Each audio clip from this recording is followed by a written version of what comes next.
Thanks. Great to be here. And Great to see some familiar faces, and actually I'm very stressed, to tell you the truth. As for us it's high noon, it's election time, very emotional, and it's funny enough to see today it's bobsleigh.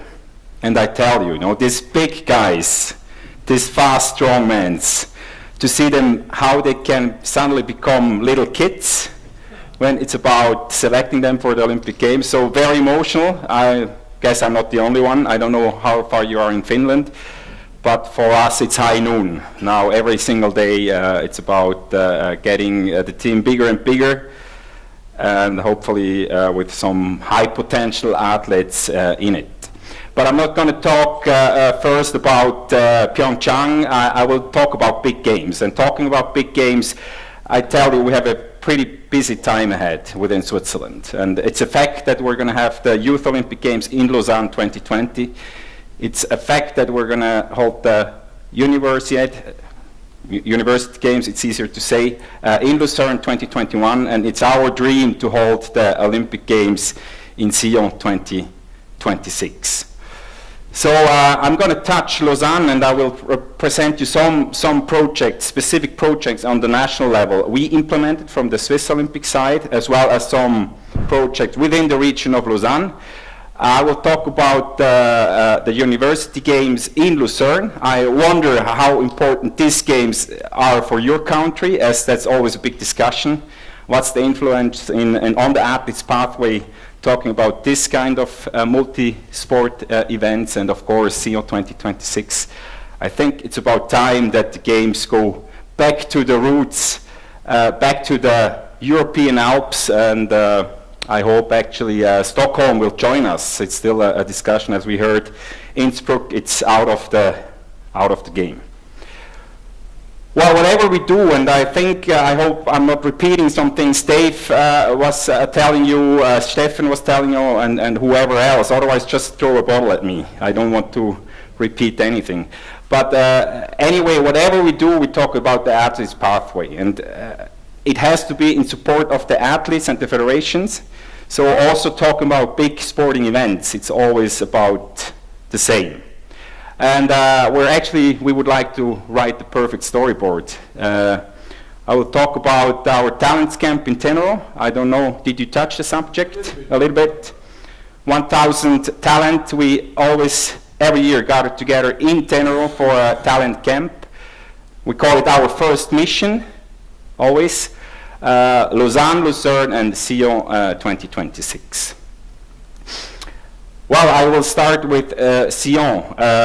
As you probably know, we were given the games in 2015. And when President Bach became the president of the IOC, actually everybody was about hearing rumors that the first thing he's going to do, he's going to kick out the Youth Olympic Games out of the program. Big rumors all over. So we thought, oh my God, probably we're the last ones holding the Youth Olympic Games in 2020. But I think there was a good development within the games, and we call it like the Youth Olympic Games version 2. When we talk about Lausanne, I will get into details what that means. Well, we see a clear opportunity, and just to summarize, we want to create ambassadors of the Olympic values. We want to develop sporting talents, and we want to create the world's leaders. That means like we want to involve the youth, like holding the games, like give them the certain responsibility by organizing the Youth Olympic Games in Lausanne. As I said, YOC version 2, and there I get to the IOC recommendations, and it was pretty clear that they should be developed, like increased participation, the level of performance, reduce the period of stay. As you probably know, in the past, all the athletes had to stay full time, and if you count a winter season especially, there are not many competition days within a winter season. So this was always a huge discussion, and therefore reduced the number of competition days. And I think we pretty much succeeded. Especially look at the numbers of athletes. As in Lillehammer, we're talking about 1,000 athletes, We're talking about 1,880 athletes competing in Lausanne through a two-wave system. That means what's going to happen, it's that we split the competition. Like we have two waves. There are some athletes arriving to Lausanne for a week. They train, they compete, they leave while the second wave arrives. Therefore, we could almost double the number of athletes. That means almost double the athletes that are able to experience the first Olympic adventure, as we could call it. We have 70 nations competing, 81 events, and it's the first time, no, I think it's Buenos Aires, that gender equality will be reached. I think that's quite a development. Looking at the concept, actually in our candidature phase, we're just talking about cross-country, biathlon, Nordic combined, and ski jumping in the Jura region, together with France, Lausanne ice sports, and in the Alps the snow sports. And what we added afterwards, it's the whole St. Moritz cluster. As we said, it cannot be that we cannot have bobsleigh, luge, skeleton, and speed skating within the program. That was actually added after we got the games, and I think it's pretty much an innovation if you look at it in detail. It's always about legacy. I think I don't have to tell you that what's going to be afterwards, you know, in the Lausanne region, especially. Just to put you or present you some projects, what should be happening, and we also invest quite some money into it.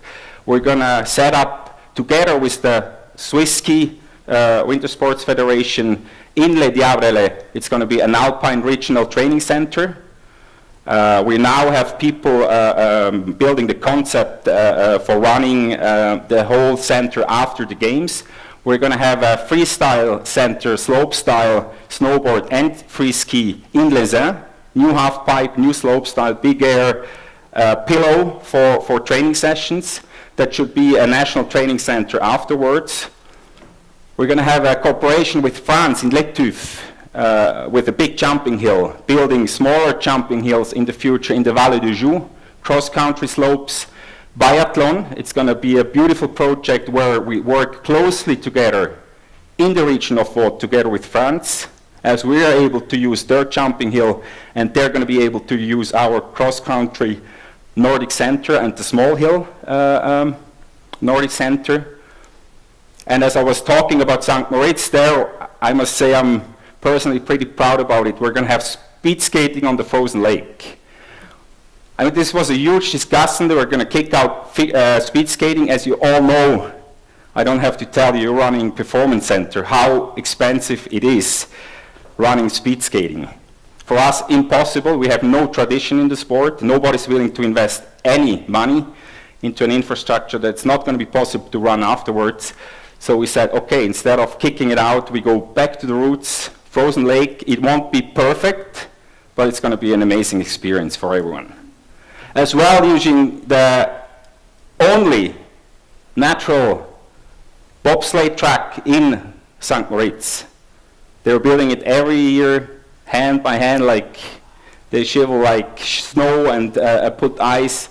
So I think that's amazing, like using this region. The challenge is going to be we have to build an Olympic village up there as well. This is going to be our Olympic village in Lausanne, the Votex. They're right now building the whole thing.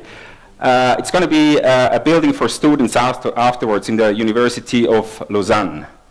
But we will use it first time for the Youth Olympic Games in Lausanne. Beautiful place. Running track on the roof. I don't know how long, but looks big. And maybe how it's going to look like if you enter the whole building. Quite simple, as it's going to be student apartments.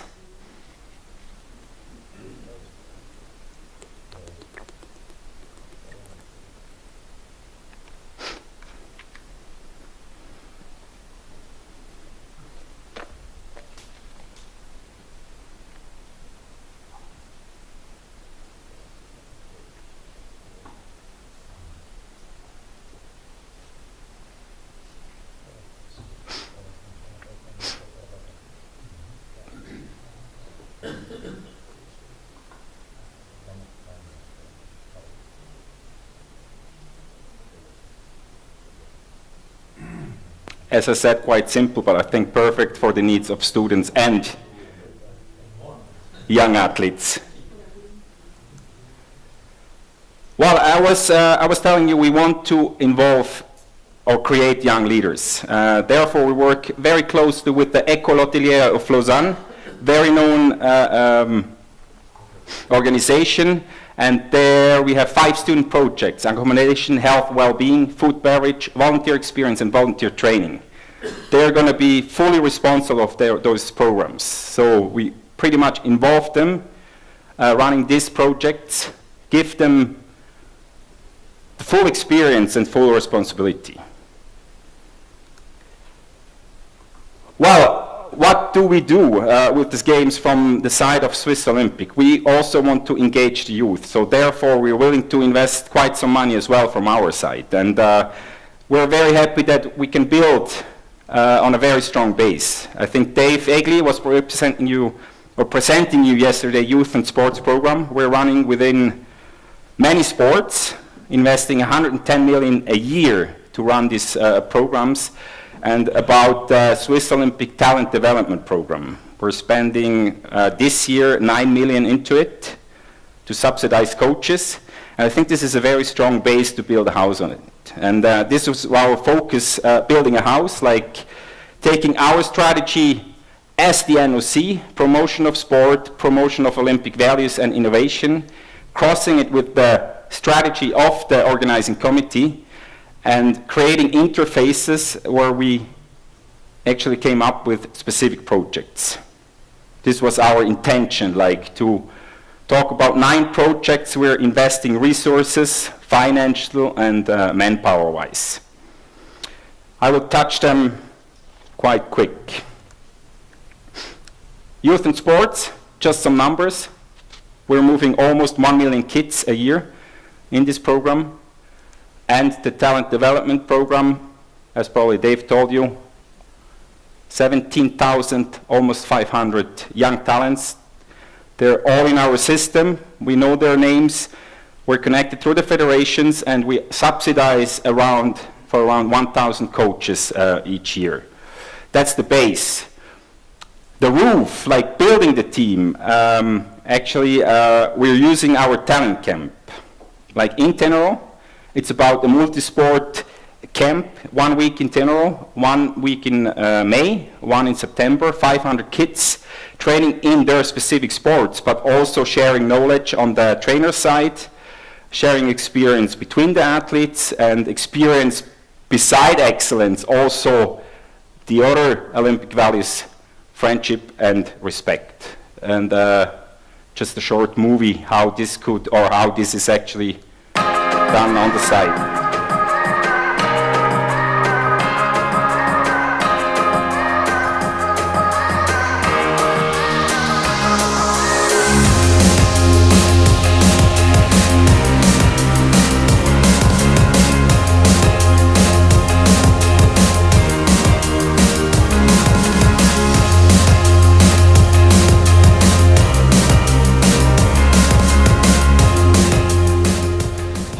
Ich bin hier Lukas Tramer, Olympiasieger 2016 im Rudern. Ich bin hier am 3T in Tenero, wo sich 500 Athleten von der ganzen Schweiz versammeln für Training unter besten Bedingungen im Tessin. Und ein Teil von dieser Woche ist auch ein Workshop über die olympischen Werte, wo wir probieren, die olympischen Werte den jungen Sportlern zu übermitteln. Und da kann ich jetzt mal reinschauen.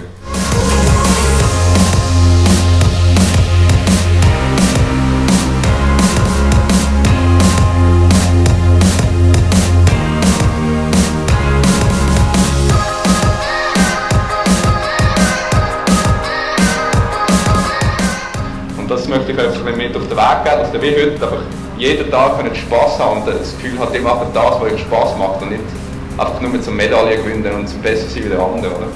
So eine gute Balance zu haben zwischen Anspannung und Wettkampf und ihr einfach easy miteinander umgehen, respektvoll im täglichen Leben. Also der Workshop über die olympischen Werte ist jetzt vorbei. Es hat mir extrem Spass gemacht und ich glaube den jungen Athleten auch.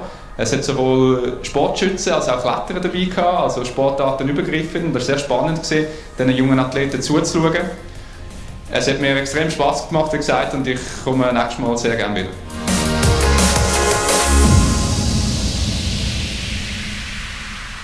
Lucas Tramer, himself Olympic champion in rowing, 4-man. Let's have a quick look at the single programs, actually.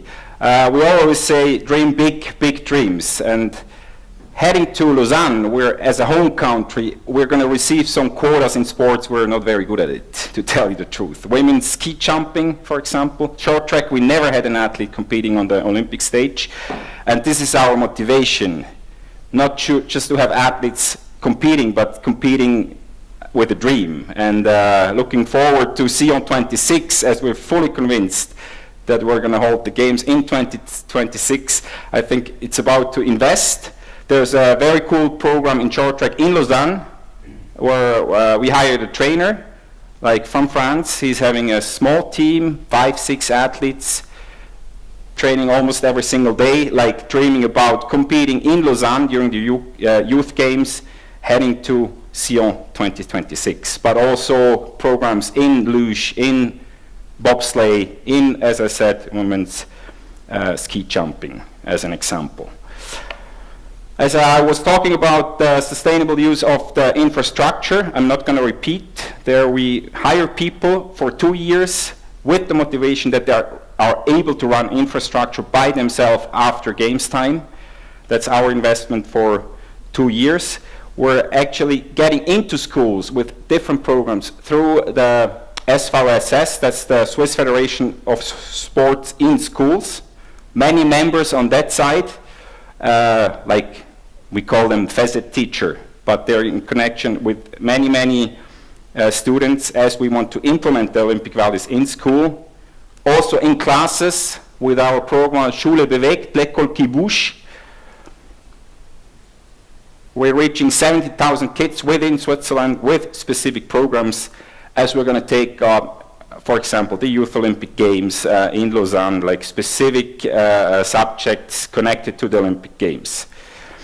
And as I said, young leaders, we want to involve them not just by organizing the games, but also in our decisions. Like we have many projects within Swiss Olympic, and we're convinced we have to connect more to the young leaders, like people that want to talk, want to invest, want to make decisions, as this is going to be our next generation. So they should be able to decide as well. We're running a pitch with the business school in Bern. They're going to come up with the whole concept that we are going to be implementing in 2019, 2020. I think Dave was talking about the ASI, the Elite Sport Insight, our knowledge database, like artificial intelligence, connecting experts. We're investing a lot, connecting universities as well, heading to the games. As we know, these are important partners on the athlete's pathway. Like this is fully connection of all the fields of experts. Occupational field of athletes, it's mainly about universities, as I was just talking, but also big companies. And we made the experience that they are willing to invest and use them as ambassadors. Now we're talking to the big companies within Switzerland.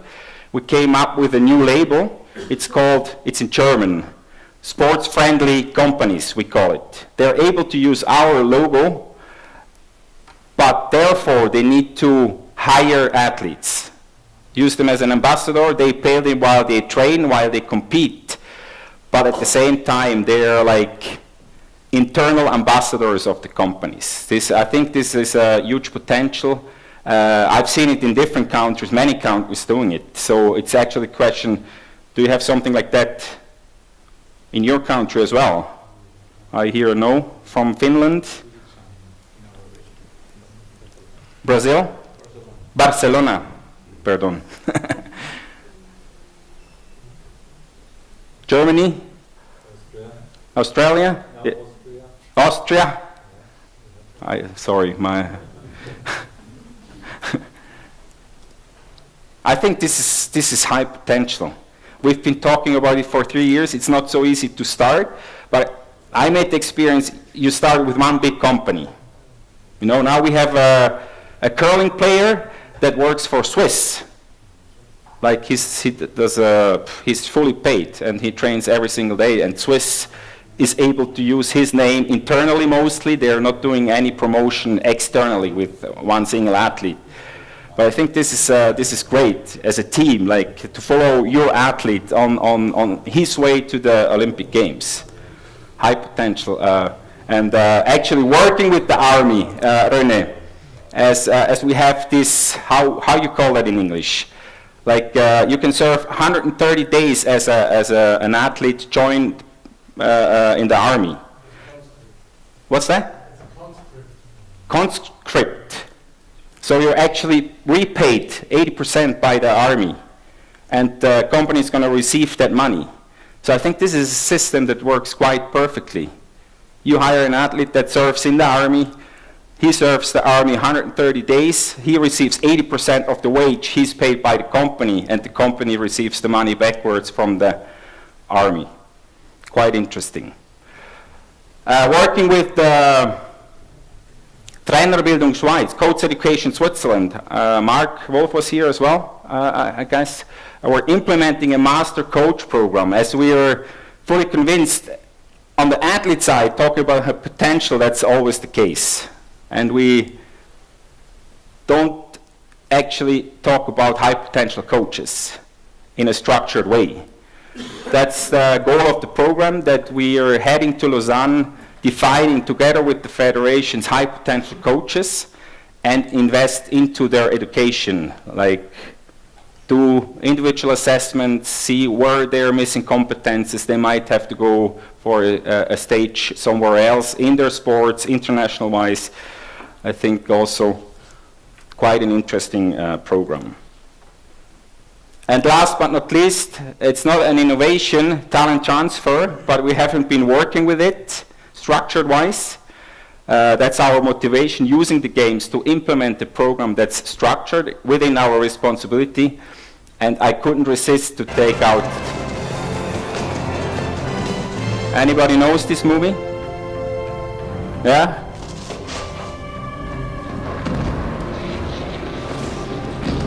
And listen carefully at the end, after the start of the bobsleigh.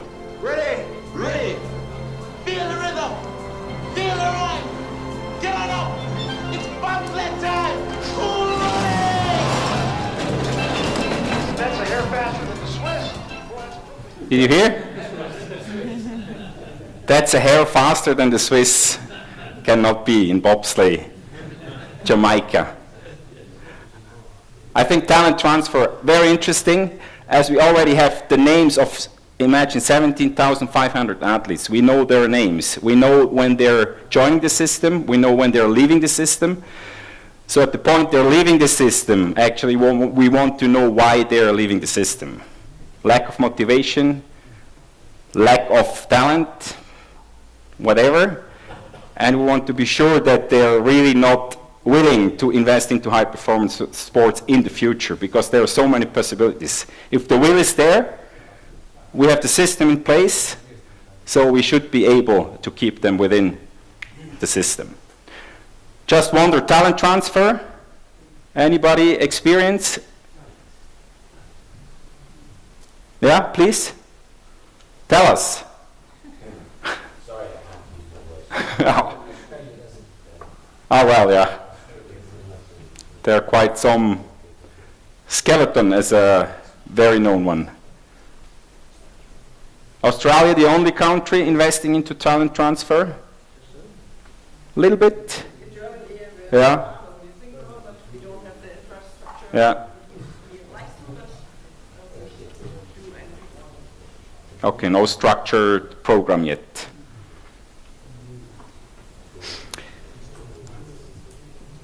Well, this is Lausanne. That's how we want to use the Youth Olympic Games as a legacy program as well. I mean, there are many other programs within the region of Lausanne.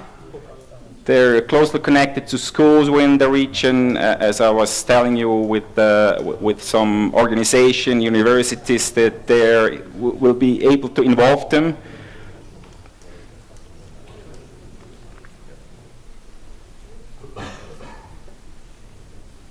Anything to add from your side?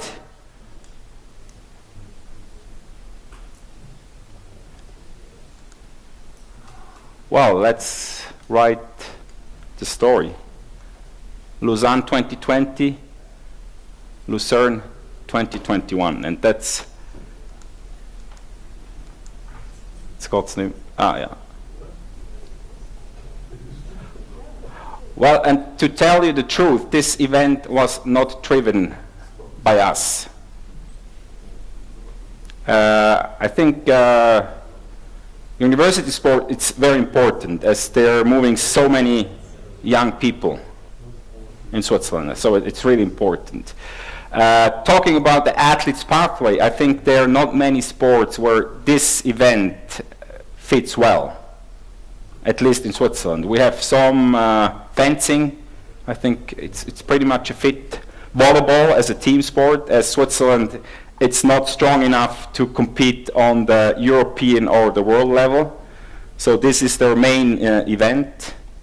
Rowing as an academic sport, I think they use it pretty well. Curling as well in winter sports fits quite well. But to most of other sports, let's take alpine skiing, it's not a fit. It's usually the athletes, they will most of the times make not their way up to the elite or mastery level within the sports. I don't know, is it anyhow different in your countries, or how you guys are using this event on the athlete's pathway? Is it important? Finland? It's important. It depends on discipline. Yeah. Some federations it's very important, and some not so.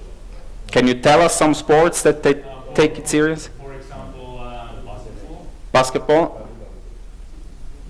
Same reason as because they will not reach the level on the European and world level, or? I think it's one of the important parts on the athlete's pathway to feel the international multidiscipline. Okay. Yeah. So feel something special and be in the future more prepared for that. Okay. We're also trying to work on that with the federation, that they're able to really find a place on the athlete's pathway to use it as could be a first experience, as you say, in a multi-sport event, and this could be the chance holding the games in Lucerne 2021. It's a big event, and actually, before it said the second biggest winter sport events.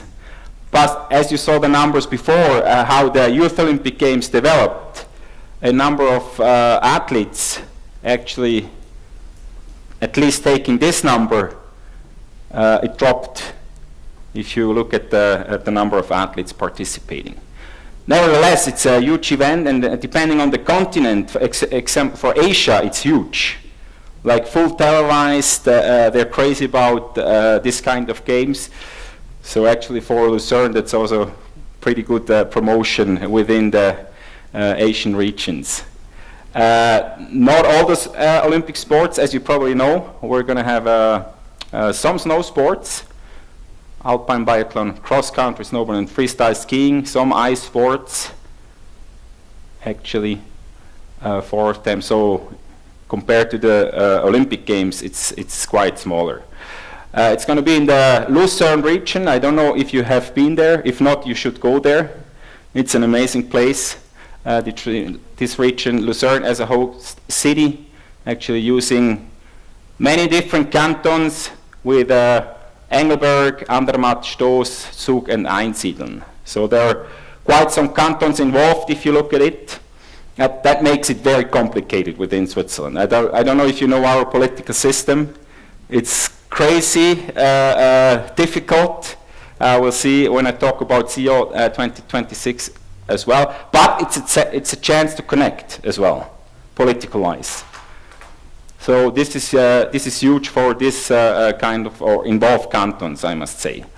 We also see many opportunities, like especially promotion of winter sports within the region. For our volunteer program, they're hugely important. 4 big events. We're holding the Lauberhorn race very known. And I think that's the roots and the base of all the big sporting events, the volunteer programs. This is a big motivation. And for us, it's about, to smooth the way to Sion 2026. It's a showcase. We can show the world, the people that we're able to organize, well-organized winter sport, multi-sport events, and this is another opportunity as we look at it. Quite quick, 2021, hope to welcome you in Lucerne, some of you. And writing more in the storyboard, Sion 2026, and we actually had a big discussion this morning about it. It's quite political, so that's sometimes hard from my side because I would love to talk about sports, about opportunities within sports development, but right now nobody cares about sports. It's only politics. So I hope after 10th of June, where there will be the final decision in Valais, it's going to be positive and we can finally talk about sports. This might stay a dream, I don't know. Well, why? As I said, like many different reasons why we want to hold the games. After 2022, a lot of people say, guys, you're crazy. You were in St. Moritz, they said no. Actually, the other day there was a guy presenting a new book, and he was telling us, hey guys, you know, you tried 47 times, Switzerland. 47 times to get the Olympic Games, and we had them 2 times, many years ago. But well, we keep on trying, because we still see a high potential. I throw some numbers at you, why this is so important and why the highest politicians talk about the games, but we also see additional impacts, and finally I can talk about sports to improve the image of high performance sports within Switzerland. I think this is really important. This is a huge chance. We see many opportunities holding the games to catalyze many projects that are connected to high performance sports, but sports development as well. But right now, as I said, it's mainly political discussion. I think the big chance we have is the Agenda 2020. I guess all of you know the Agenda 2020 because it's a clear commitment from the IOC side to an open candidature for smaller countries, no more giant infrastructure projects, so on. And I think, especially about the costs, I think that's a way and an opportunity for Switzerland coming up with a concept where we really use the infrastructure in place. And there are not many things we would need to build, as we talk about using jumping hills all over Switzerland. So we would move from Kandersteg to Engelberg. Speed skating would probably be not within Switzerland. I don't know, maybe Germany, maybe Holland could be not within Switzerland. It's too expensive. It will not be a central concept, as I can show you. People will have to move, as we will be using Lausanne, Sion, Montreux, Kandersteg, Bern, Biel, and even St. Moritz. So it will be a lot of traveling, but I think nowadays talking about the Agenda 2020, that's the huge discussion we're having. I was actually having a talk with the media about Pyeongchang, and everybody was kind of angry because they could not find a hotel room in Pyeongchang. I mean, how can that be, that they need to travel 2 hours, the media, to see the athletes? But I think that's the way we're going, and also about the experience One Olympic Village. This is beautiful, and I personally love it, but it's just not possible if we talk about legacy in most of the regions within the world. So it is quite not actually a central project. That's about the Paralympic venues, also like using the region around Sion. We're now working on the technical details. As you probably know, that's a huge work, like each single venue, they want to know about technical details. That's the work we're doing right now. About performance indicator, like what we want to really huge, we need to show the politicians where we can have an impact. They want to know if they decide to invest 1 billion for the games. And by the end of the day, it's about money. At least in Switzerland, it's always about money. And just to show about what we're doing right now, we're just talking about the candidature phase till the 10th of June. We're talking about 25 million investment that's already decided, as people are working on. Many people are working on the project. And if you look at the operational budget, we're talking about 1.7 billion. It's not a very high number compared to other games. But we've been talking to experts, and we're pretty sure we will be able to hold the games within this budget. As if you look infrastructure, we only count with 100 million. That's nothing, 100 million for infrastructure.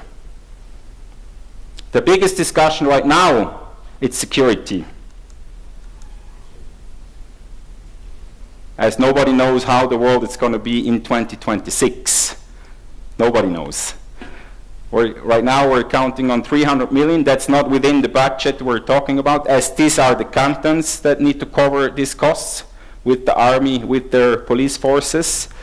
So we need the support of whole Switzerland and even probably the countries around, talking about Germany, France, Italy, as our police forces will not be enough to secure security during games time. But this, in the media, this is I would probably say, the only discussion right now. It's about security. And we're actually happy that the Confederation, they already decided to support or contribute almost 1 billion to the games. I think this is important to make a decision the 10th of June, that the people in Valais, but also the other cantons, know what money they can count with, that we can give security to the IOC, so they are able to make a final decision. Actually, the IOC would be in October 2019 in Milano. This would be. Well, yeah, the next step is quite simple. I mentioned it many times, 10th of June. This is our D-Day, talking about CO 2020. Myself, I'm not very much involved right now in my position. As I said at the beginning, sports will be joined later on. We are ready with a lot of projects we implemented for we came up for Graubünden 2026. What's Graubünden in English? Grison? No, that's... Well, or it's 2022. Out of Valais. So we're actually ready with the concepts to start with the sports programs. They're in the drawer, and we're ready to go once there will be a decision. Let's see how it's going to be. I think there's Sapporo thinking as well, Calgary, Stockholm we're talking about, not quite sure yet. Sion, Calgary, yeah. So we'll see. Yeah? Any question on the CO 2026 or something to add from your side? Would you like to come to Sion?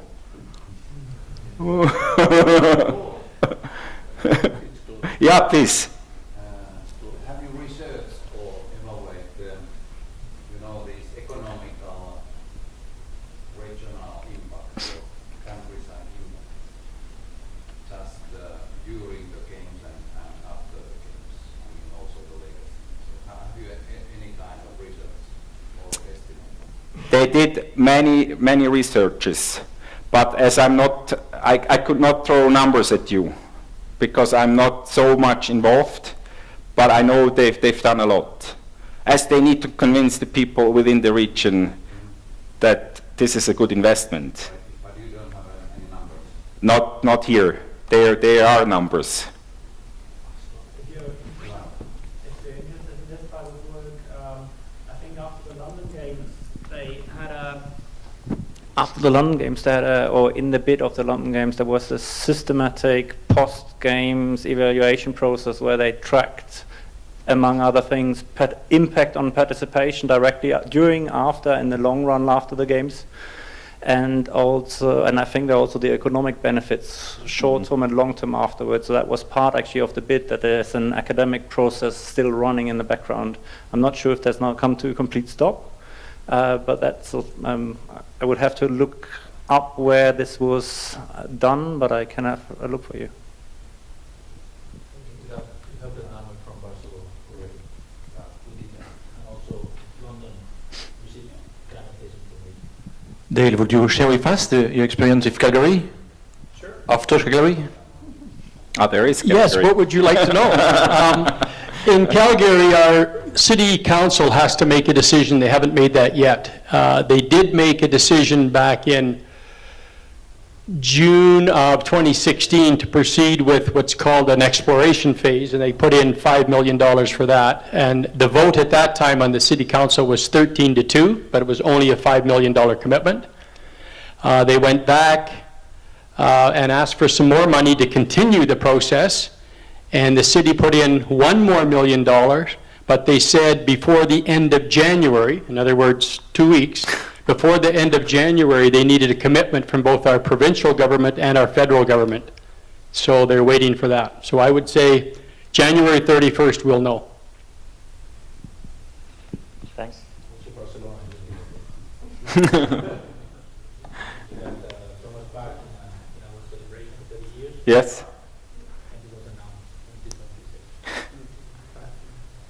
2026. We hope. There's always hope. No, and personal, I think if we have a chance that a canton says yes, it's Valais. Where's Manu? No, here. No? Yes. To join the committee. Good luck, yeah. Okay, so now I change my role as chef de